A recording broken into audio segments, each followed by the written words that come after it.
Hello and welcome to Alpha Militaria TV. Thanks very much for tuning in once again. My name is Richard Saunders. Now before we start, just want to let you know that down below you'll find a link to our Discord channel where there's lots of good airgun chat going on, so if you like talking about air guns, check it out.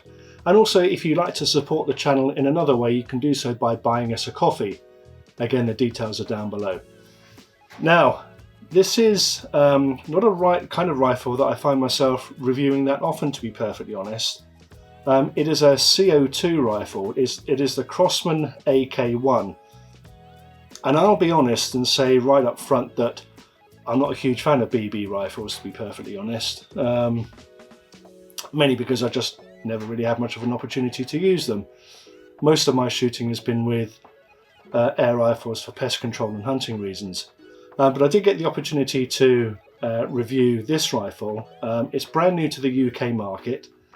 It is retails for £330, around about £330. It's marketed in the UK by the distributor, which is Range Right Limited, and it's a semi-automatic CO2 powered BB rifle. Now, I took this up the range for a little bit of a play with it, and I just had the best time imaginable. It is so much fun, I can't tell you. You know, it is literally limited to tin cans. You know, has no pretensions of being accurate enough or powerful enough for pest control or for target shooting or anything like this. This is an out and out fun gun designed for hitting tin cans in the garden, and for that it is absolutely superb. I had so much fun with it, I can't tell you. Anyway, what we're going to do is we're going to run through the rifle from back to front as we usually do. We'll talk about the key features, we'll zoom in on those key features, and then we'll take you through the whole BB loading process and the CO2 cartridge installation process, and then we go down to the range, set up some more tin cans, and I'll have a bit more fun with it. So what do you get for your approximately £330? Well, obviously you get the rifle that's in front of you here, which includes this curved magazine, and you can buy additional magazines for these. They're around about 60 something pounds, and it's probably worth something considering because it does speed up the whole shooting process, especially if you're shooting with a buddy. You don't get any BBs with it. You don't get any CO2 capsules with it either. Those are things you have to buy separately, but they're pretty cheap to buy, to be honest. But you do get a speed loader for the magazine. Now, the rifle is, I think some people are too quick to dismiss BB rifles as toys. And in my opinion, that's completely wrong, because they do fire projectiles and they should be treated with the respect that you would give any rifle, to be perfectly honest. And at 3.2 kilos, it certainly doesn't feel like a toy. There's a lot of polymer on here, a lot of alloy as well. There's very little in the way of metallic parts that a magnet would stick to. But the overall finish is very, very high quality. It's very well put together and it's very solid as well. Let's say 3.2 kilos is 7.5 pounds, which puts it on a par with a lot of, regular PCP rifles and spring rifles, to be perfectly honest. Now, the rifle has no up and down adjustment at the back here, but by pushing this little pivot switch underneath, you can extend the stock out through 5 different preset positions. So position 1, the shortest position here, makes the rifle 800 millimeters long overall. And then by pushing that switch and just pulling it back to its longest setting here, the rifle is 880 millimeters long. Now, what's good about this telescopic butt section setup is that this rifle is going to be very popular with kids, obviously under adult supervision. And it means that by adjusting this telescopic butt section, they're going to get really good shoulder fit to it. And the butt also will fold away by pushing a button on this side, and I'll show you that later. The butt section will completely fold away to make it easier to store, put in a cupboard or a wardrobe or whatever. Now, the one thing I would say that in this folded position, there's no locking system for the butt. It will simply swing around. Now, I think in reality, most people are going to probably leave it out at its fully extended mode and just put it away like that, but it is a good little option to have. Now, there's like a sort of a fake little, I don't know what that's supposed to be, a hammer or something up there. Probably not a hammer, but there's like a little fake knob up here, it doesn't do anything. The pistol grip is quite steep. There's panels of checkering on both sides of it to make it very grippy. There's a little bit of contour on the back here and on the front as well, and yeah, it gives you a good, nice, solid feel. Now the trigger is actually 2 stages. Having said that, by the time you're firing away at tin cans as fast as your little finger can pull that trigger, you're not going to care about the sensitivity of the trigger, whether it's got any creep in it, where the transition is between the first and second stage. You're just going to want to pull that as quickly as possible. And and I guarantee you will want to pull that trigger as fast as you possibly can. Now on the side here you have, it's more like a shot selector than a safety catch. But in the fully up position, the rifle is safe. You push it down, which is what I'm doing here. So you push it down into a middle position, which is a fully automatic mode, and then push it down again to engage the semi-automatic mode. Now, to be clear, although the shot selector allows you to select a fully auto mode, in the UK rifle, that mode does not work. It's illegal to have a fully automatic rifle in the UK, even if it is a BB rifle. So your 2 options are fully up for safe and fully down for semi-automatic. Now, the fully auto mode obviously does work in markets like the US, and I'm sure some other markets as well. And I'm sure that's a whole bunch of fun as well, but you're probably going to spend more time loading the magazine than you are shooting, to be perfectly honest. In semi-automatic mode, the rifle will fire as quickly as you can pull the trigger. Now on top you have almost a full-length Picatinny rail. That will allow you to put maybe a red dot sight on there. I absolutely would not bother putting a telescopic sight on this, but a red dot sight, would be quite fun, I'd imagine. You do get a set of open sights. The rear sight here is adjustable for elevation by pinching a little bolt and moving it forward and back. But there's no adjustment in it for windage. And then on the front you have a little post inside here. Now in reality, what you're going to find, or certainly what I found, was that I just followed the stream of BBs. So as I was shooting, you can see the BBs coming out of the end, and you just kind of follow that to see where you're going to hit the tin cans. Great fun.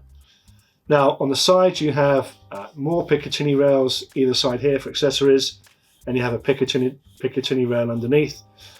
I suppose a bipod would be quite useful for kids to shoot with, to help them rest the front of the rifle. And if you want to keep shooting on into darkness, I guess you can attach a torch as well. If you're a really serious tin can basher, I suppose that's a good thing. Now the magazine, and we'll show you the magazine in detail, is released by pushing a little catch here in front of the trigger guard, and it simply pops out. It takes 28 BBs, and also it houses 2 12-gram CO2 canisters, and we'll show you that next.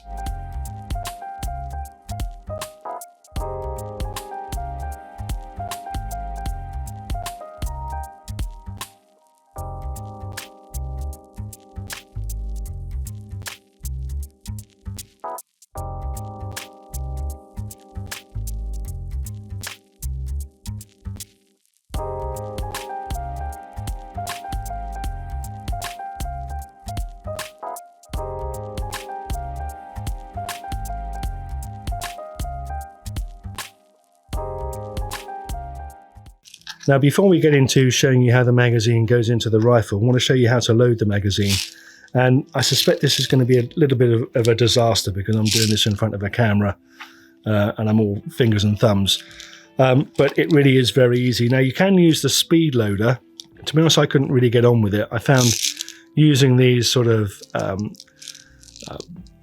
tubs of BBs that have a little nozzle at the top a lot easier. Now, if you can hopefully see down here, there's like a little lug at the bottom, and you want to pull that up, tensioning that spring all the time, and then just return it behind a little return on the back of the magazine here to just hold that lug in place and hold that spring compressed. And then it's a simple case of pouring the BBs into this little hole here. And as I say, these are going to go everywhere because I'm doing it back to front. Now it's important that you sort of tip the magazine down because you want the BBs to go in and then roll down this slot here. So let's see if I can do that without throwing them everywhere. So it takes 28 BBs, and don't have to worry about counting them out too much, because what you'll find is that if you sort of stop when they start backing up a little bit, so you can see there that I've probably got 29 and there's one sitting on the top there. But if you take that lug back out of that little return and spring it forward, then any excess BBs will sort of fall on the floor, never to be found again. But it does mean that you're not going to overload this magazine by putting too many in there. So to remove the magazine on the Crosman AK-1, hopefully you can see there's a little switch here at the front of the trigger guard. Just push that forward and give the magazine a firm tug to remove it. Now put the magazine to one side, and hopefully you can see on here there's like a little section to the magazine which snaps in. That behind that is housed the CO2 canisters. Now there's a little finger groove underneath here, so just get your finger in that and pull that off, and then you can see the CO2 compartments underneath here. Now this one sort of on the leading edge of the magazine is marked with first, and that obviously tells you that you need to put the first CO2 canister in this slot here. If you put it in this one and then tighten it up, then you'll just lose all the gas out of the canister. So put that one in first, tighten it up, put that one in second. Otherwise, as I say, you'll lose all your gas. Now, you also get a little tool underneath here, like a sort of a short, chunky Allen key. Now, you'll notice ever so slightly, hopefully, that one end is longer than the other. Now, you're going to need to use that longer end in the bottom here to be able to clear the bottom of the magazine for when you start tightening up to pierce the canisters. Now, I've used up all my canisters because I had just so much fun using them. So these are actually empty, but they'll serve to show you how to install the magazines. So with this first one, just put that in, loosen that a little bit. Apologies if this is a little bit cat-handed. So put that first one in there.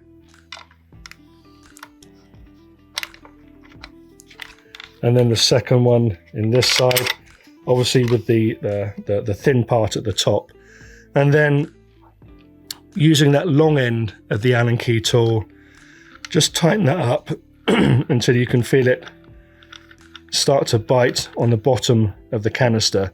And when you fully tighten that, what it does is it pushes this canister up, and it is the gas is then pierced at the top here to obviously release the CO2 inside.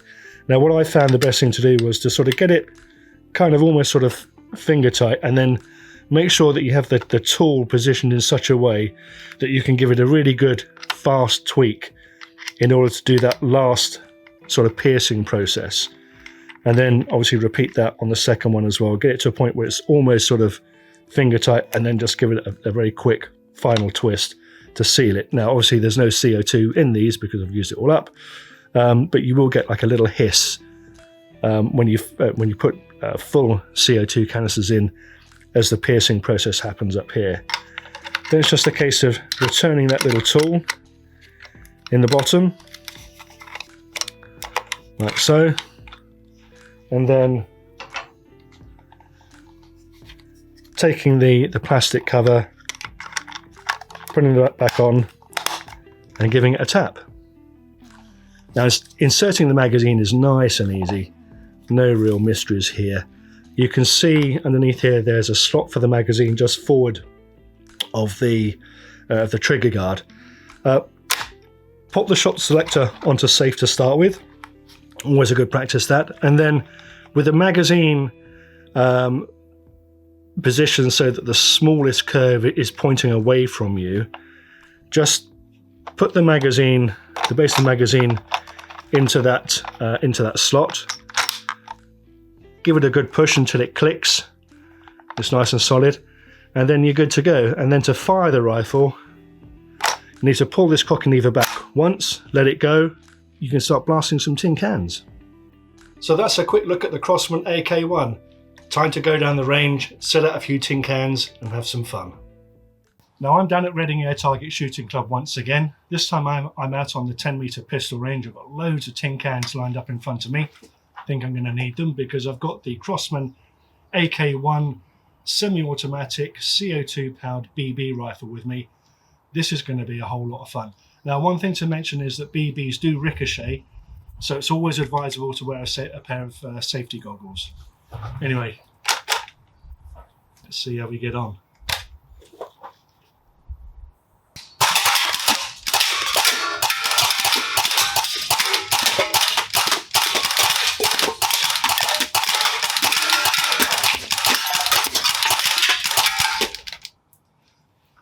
That is great fun. That really is.